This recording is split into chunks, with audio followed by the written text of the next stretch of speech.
Buenos días, hermanos, a todos. El Señor los bendiga. Pues sí, hoy, como nos explicaba Angie, es un día especial, no es cualquier domingo.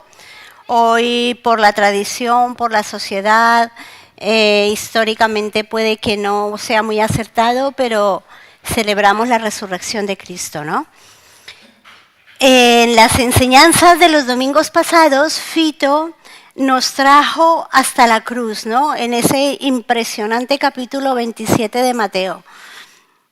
Personalmente yo pienso que por lo menos una vez a la semana deberíamos leer ese capítulo, porque nos recuerda el sacrificio que hizo Jesús por nosotros. Y luego el pastor nos enseñó de la obra redentora y salvadora de Cristo en la cruz por medio de sus últimas frases, ¿no?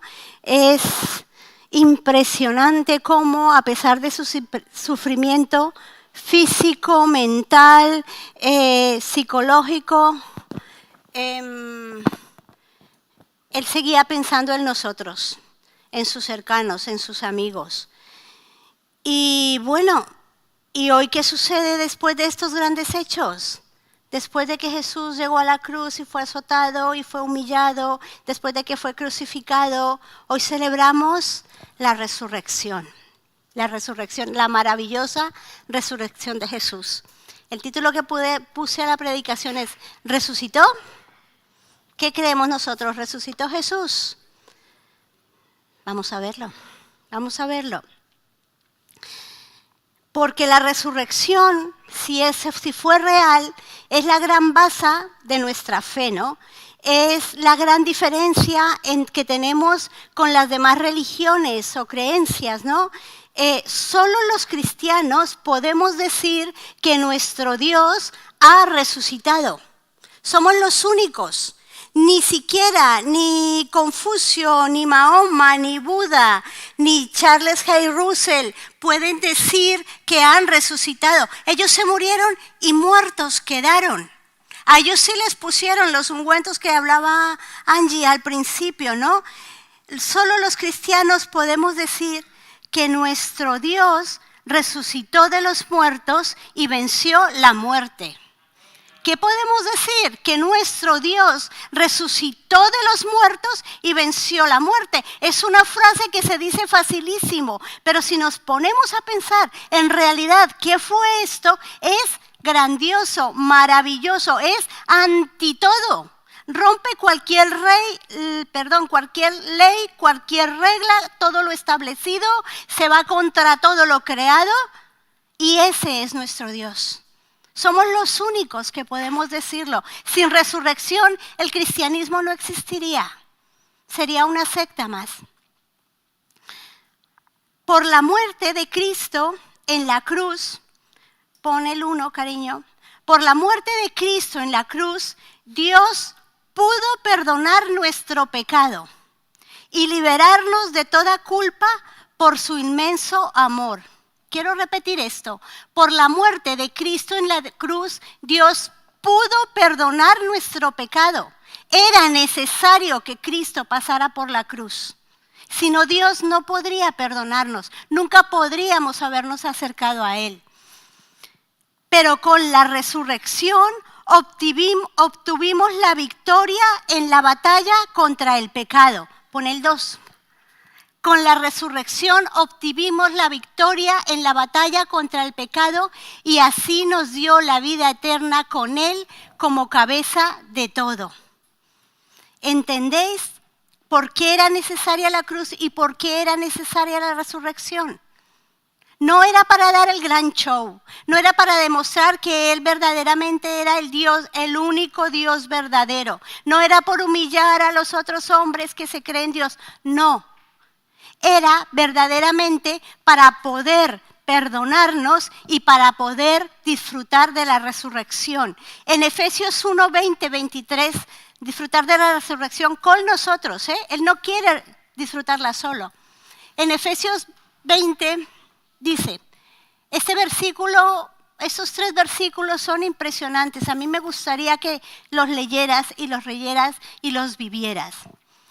La cual operó en Cristo, resucitándole de los muertos. Estamos hablando de la superinminente grandeza del poder de Dios, la cual operó en Cristo, resucitándole de los muertos y sentándole a su diestra en los lugares celestiales. Espera un poquito.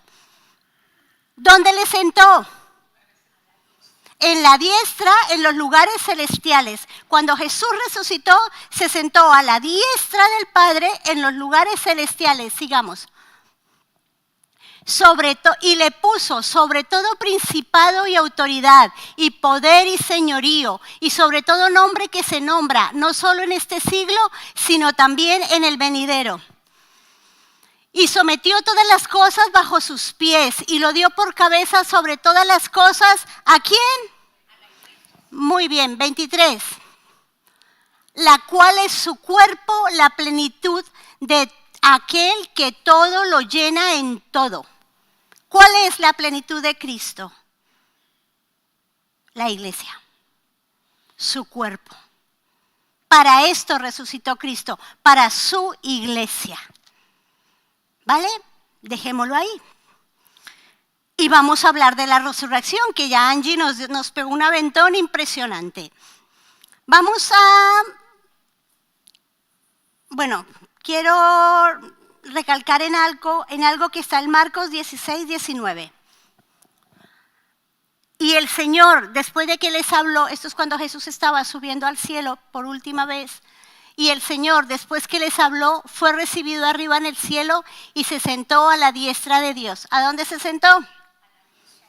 Vale, sigamos. Ahora vamos a ver cómo fue la resurrección. Ya Angie nos ayudó un poco. En Lucas 24, del 5 al 6, dice que las mujeres fueron al sepulcro deprisa porque lo habían enterrado muy rápido y porque ya venía el Sabbat. Entonces no pudieron hacer todo el rito que le hacen a los muertos. Entonces ellas iban con ungüentos a buscar un cadáver, ¿no? A buscar a su señor muerto. Y se les apareció un ángel y les dijo, ¿por qué buscas en los muertos al que vive? No está aquí, ha resucitado. Acordaros de lo que yo os dije, que ya Angie nos habló de esto, no lo voy a repetir. Acordaros de sus palabras. Él ya había dicho que iba a morir, pero que iba a resucitar. Y ellas no se acordaban de esto, ellas iban a buscar un cadáver. En el versículo 9 nos dice que se fueron a contarle a los 11 y a los demás discípulos que estaban con ellos. Y no les creyeron, pensaron que estaban un poco mal de la cabeza, que estaban aturdidas por el dolor. Luego en Juan 23 nos cuenta que Pedro y Juan, cuando les escucharon, salieron corriendo al sepulcro. Pedro entró, Juan no se atrevió. Y allí vio los lienzos doblados de Jesús. Con lo que lo habían envuelto no estaba tirado, no estaba rasgado, no estaba así como que se hubiera quedado en el camino, estaba perfectamente doblado. Esto desdice la teoría de que robaron el cadáver de Jesús para decir que ha resucitado. Porque ningún ladrón se va a poner con cuidadito a doblar la ropa del cadáver. Entonces, todo estaba perfecto, todo ya había sido consumado. Y estos se maravillaron. Pedro y Juan, que conocían más a Jesús, más cercanamente, habían estado con él, eran sus amigos íntimos, se maravillaron. Aunque ellos no sé qué pensarían, ellos pensarían y meditaban en las palabras del Señor y esperarían la resurrección, pero ni ellos mismos alcanzaban a entender tanta maravilla. Pero no es que se hubieran negado a las cosas. Luego, en Juan 20, 17, María Magdalena vuelve al sepulcro. Ella seguía buscando a su Señor, ¿no?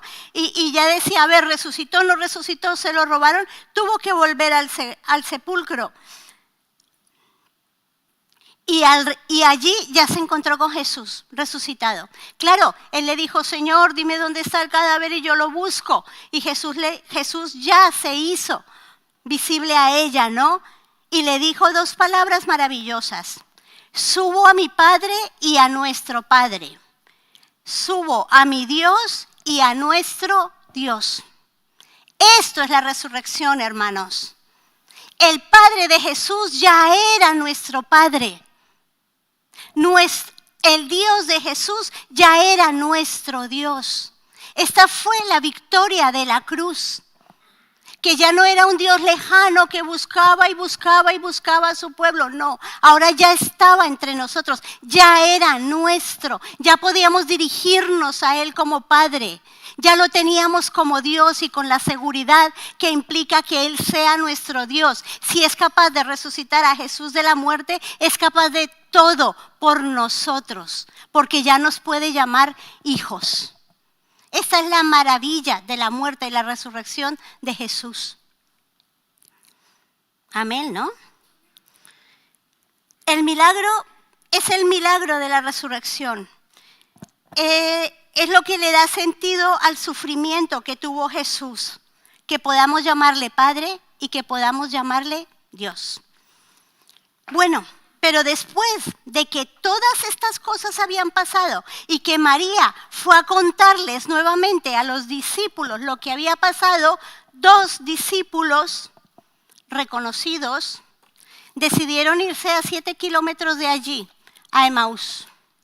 Uno se llamaba, espera, me perdió el nombre.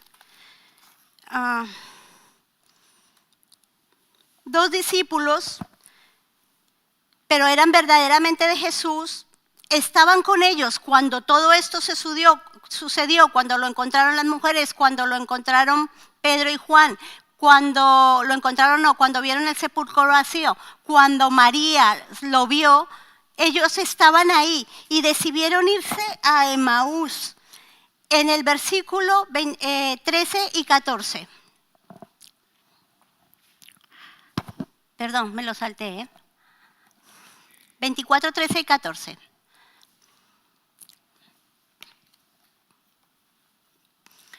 He aquí 2 de ellos iban el mismo día a una aldea llamada Emaús que estaba a 70 estadios de Jerusalén. ¿Y el 14? E iban hablando entre sí de todas aquellas cosas que habían acontecido. Estos 2 discípulos no eran cualquiera discípulos. Es que aquí no apunté el nombre. Uno de, sí, lo tengo, Cleofas, y se cree que el otro era el mismísimo Lucas, que estaba narrando el Evangelio. Cleofas era un pariente muy cercano de una de las hermanas de María, la madre de Jesús. Mira que si no había escuchado de las enseñanzas de Jesús. Y Lucas era muy amigo de Pedro. Mira que si no había escuchado hablar de Jesús. Y aún así decidieron irse a Emaús. Iban hablando de todo lo que había sucedido, ¿no? De la crucifixión, de la muerte, de las apariciones. Todo esto ellos lo tenían, que estaban descontrolados con estos acontecimientos. Y además tenían miedo. Por eso decidieron irse. Porque como que no lo entendían. No creían en las palabras de Jesús. En el 24, 22, 24 de Lucas dice, aunque también nos han asombrado unas mujeres de entre nosotros, las que antes del día fueron al sepulcro. Y como no hallaron su cuerpo, vinieron diciendo que también habían visto visión de ángeles, quienes dijeron que él vive. Y fueron algunos de los nuestros al sepulcro y hallaron así como las mujeres les habían dicho, pero a él no le vieron. Eso corrobora que ellos sabían todo lo que había sucedido ya de la resurrección. Y aún así, corrieron para Emaús. En el versículo 13 y 14, ahora sí volvemos a ese versículo, a esos versículos, ellos iban a Emaús y se encontraron ¿con quién? Con Jesús. En el versículo 15 dice que el mismísimo Jesús se acercó y los buscó. En el 16 dice muy claramente que sus ojos estaban velados para que no le conocieran. ¿Pero por qué estaban velados? Porque Jesús no se reveló a ellos. Porque su corazón todavía no estaba dispuesto. Y vamos a verlo más tarde, ¿no? Ellos habían conocido al mismísimo Jesús. Ellos sabían todo lo que había pasado, pero no estaban preparados para verle resucitado. En el 17, Jesús les preguntó, oye, ¿y de qué habláis? A ver, no sé si sabréis que antes para ir a un pueblo no era coger el coche e irse. La gente caminaba y se encontraban unos con otros, iban muy pegados. Es como cuando te vas a una calle o a un centro comercial y tienes la gente pegada al lado y así caminaban de un pueblo a otro. Entonces Jesús se les acercó y les preguntó qué es lo que hablaban. En el 18 ellos le dicen, pero ¿no te has enterado? ¿No te has enterado de lo que ha pasado? Que a Jesús le han crucificado, pero ellos no lo creían. Bueno, cuando se murió, se oscureció la tierra, tembló, pasaron un montón de desastres y no te has enterado. O sea, le hablaban como con ironía, ¿no? Al mismísimo Jesús. Y Jesús les preguntó, ¿pero qué cosas? Dime a ver, ¿qué fue exactamente lo que pasó? Y mira la respuesta que ellos dan en el 19. Jesús Nazareno, profeta, poderoso en obra y palabra delante de Dios. ¿Qué nombre le dan? Jesús Nazareno, que fue varón, profeta, poderoso en obra y en palabra delante de Dios. No dijeron el Hijo de Dios. No dijeron el Salvador, no dijeron ni siquiera mi amigo al que yo conocí y ya os expliqué que eran muy cercanos a Jesús. Ellos volvieron atrás, volvieron a la tradición, el profeta, poderoso en obra y en palabra, reconocían los milagros y las palabras de Jesús. Por eso era que sus ojos estaban velados, porque solo venían por lo que Jesús podía darles. Por lo que Jesús podía hacer por ellos, multiplicar el pan, sanar a los enfermos, liberar a los presos emocionales. Ellos no estaban buscando de corazón a Jesús, por eso tuvieron que huir a Emaús. Luego, no le llamaron Hijo de Dios, Mesías, Salvador, Redentor, entregó su vida por nosotros. Eso no pasó por allí, ¿no? En el 21... dijeron ellos, pero nosotros esperábamos que Él era el que había de redimir a Israel.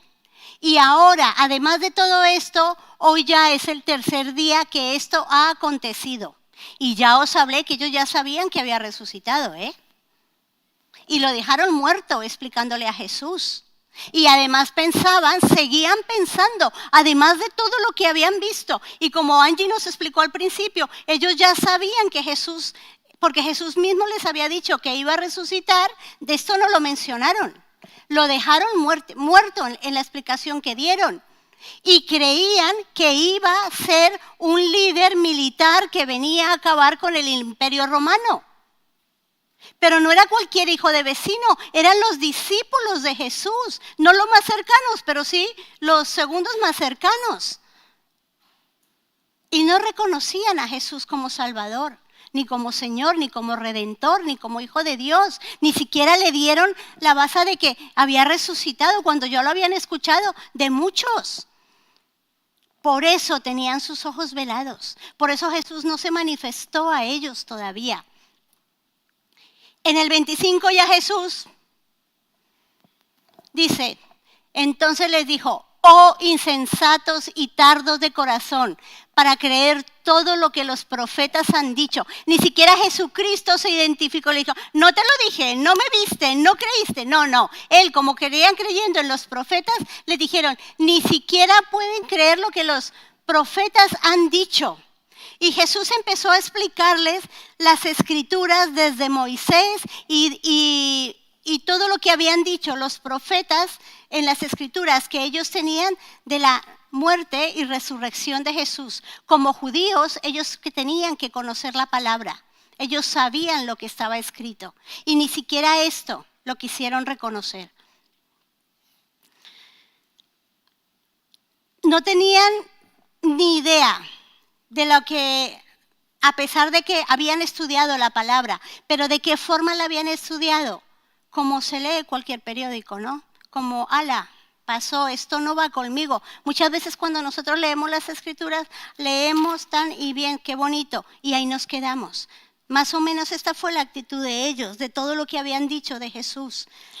Ellos no estaban fundamentados en las Escrituras, en la palabra de Cristo, y por eso salieron corriendo a Emaús. Y cuando le vieron, para colmo, por su actitud negligente ante las Escrituras, no le conocieron a pesar de que Jesús salió a su encuentro. En el 26-27 dice: no era necesario que el Cristo padeciera estas cosas y que entrara en su gloria. Entra a explicarles Jesús, ¿no?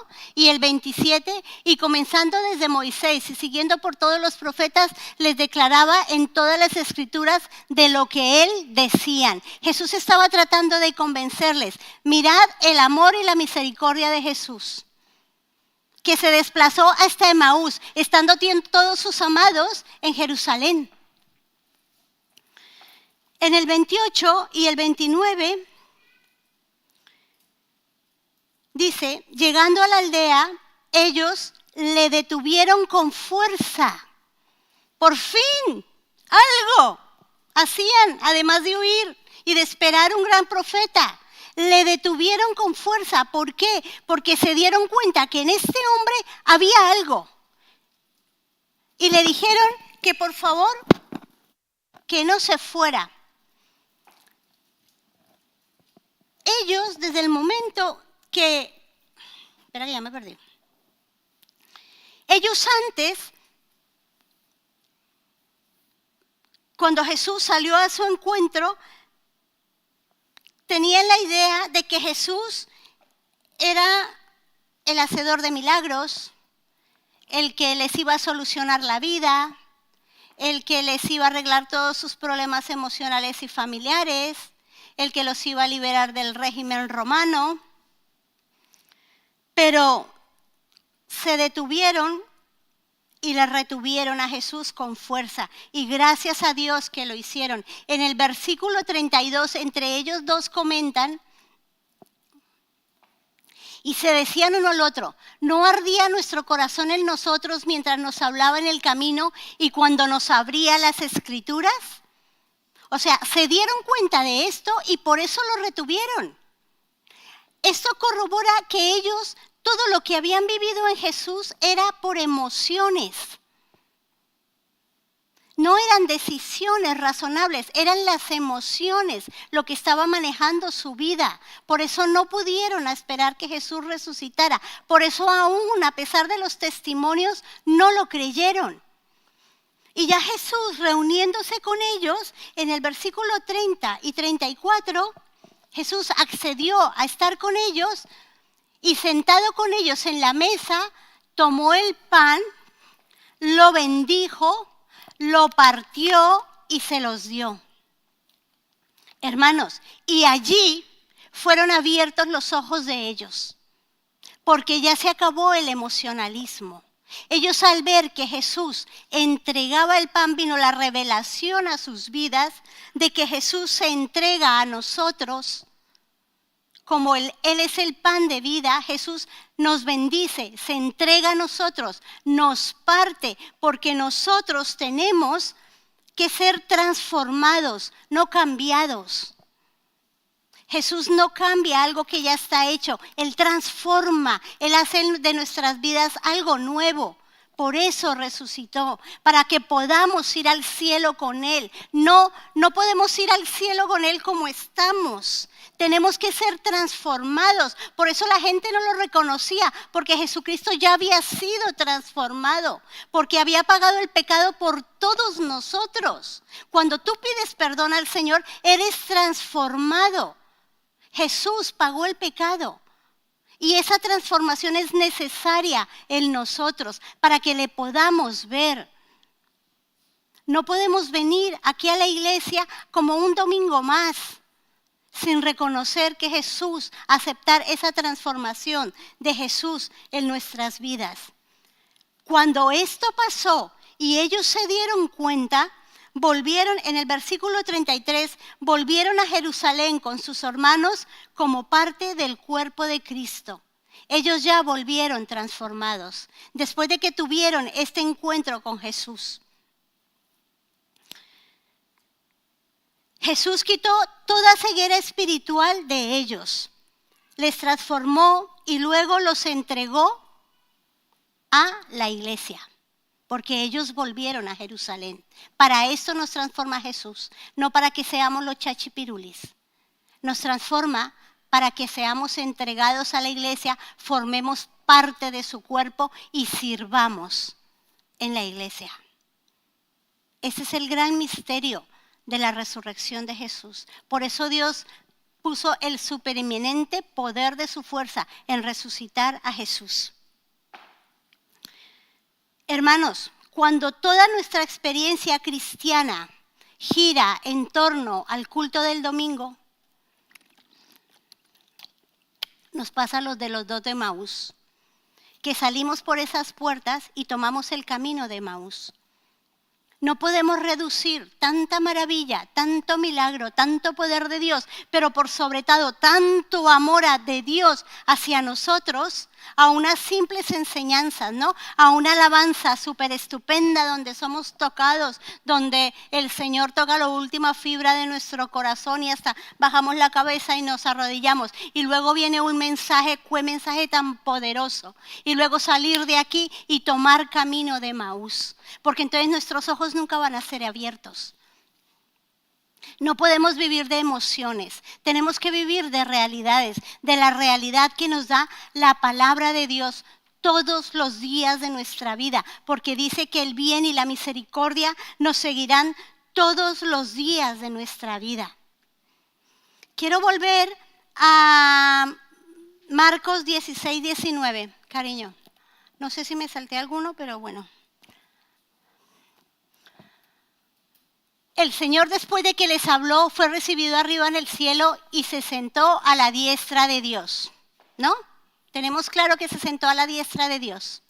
Años más tarde, después de la muerte de Jesús, en Hechos 7, 54-55, fue el primer mártir de la iglesia, un hombre joven llamado Esteban, que amaba a Jesús, tenía revelación del Espíritu Santo, porque aquí ya era el Espíritu Santo con la iglesia, y hablaba de Jesús y la obra de Jesús y de la resurrección de Jesús, tanto que los sacerdotes de la ley judía no lo aguantaban y llevados por el mismo Satanás lo hicieron apedrear. Y en el momento en que le estaban apedreando, decía: los sacerdotes, oyendo estas cosas, se enfurecían en sus corazones y crujían los dientes contra él.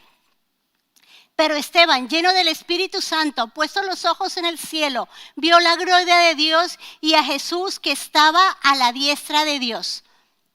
Y dijo: he aquí, veo los cielos abiertos y al Hijo del Hombre que está a la diestra de Dios. Esteban, en su muerte, que lo estaban apedreando, estaba viendo la gloria de Dios, estaba viendo a Jesús sentado en la diestra de Dios.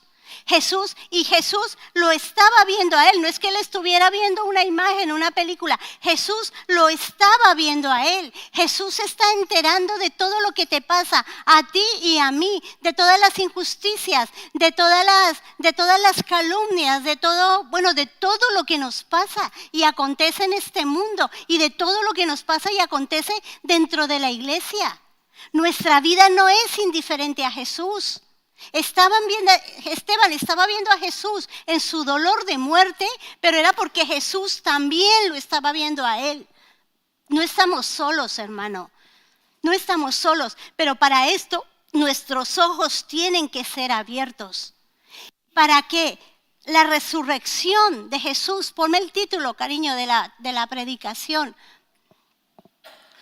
para que la resurrección de Jesucristo sea una realidad y una verdad, porque de verdad ya quedó demostrado que resucitó, pero para que sea una realidad en tu vida y en todos los que te rodean, tenemos que obedecer Mateo 28, del 18 al 20, que dice: y Jesús se acercó y les habló diciendo: toda potestad me es dada en el cielo y en la tierra.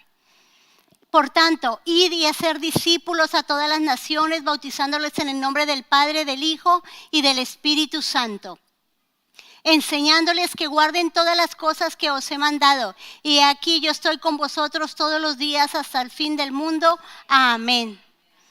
Hermanos, esta es la verdad más grande jamás sucedida en el planeta Tierra. Esta es la verdad más grande que nosotros podemos contar. No es para nosotros mismos, porque si es para nosotros mismos, la vista se nos va a nublar, porque ya va a llegar a ser tan común y va a llegar a ser tan de contar, como tan de cuento de cartilla, como tan de cuento para contarle a los estudiantes, que va a dejar de ser una realidad viva y eficaz en nuestras vidas si no la manifestamos, si no la contamos, si no la compartimos. Acordaros lo que mostré de Esteban, lleno del poder del Espíritu Santo estaba Esteban.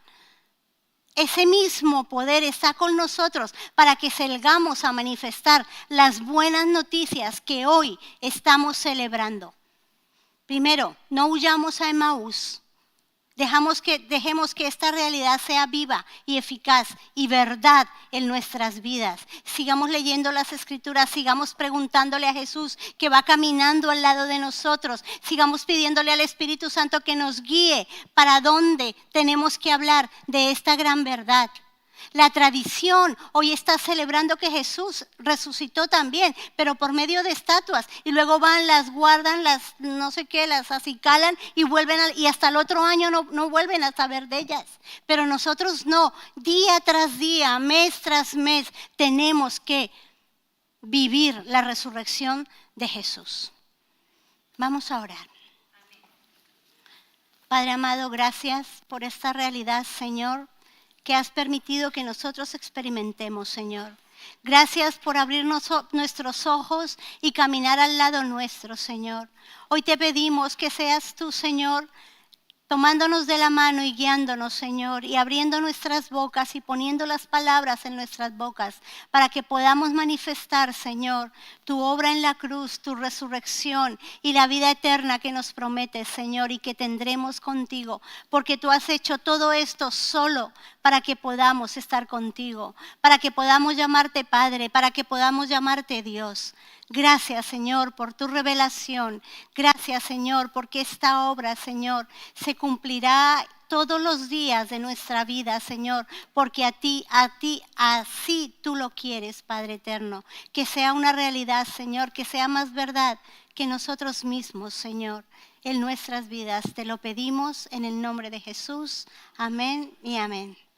Bendecidos, hermanos.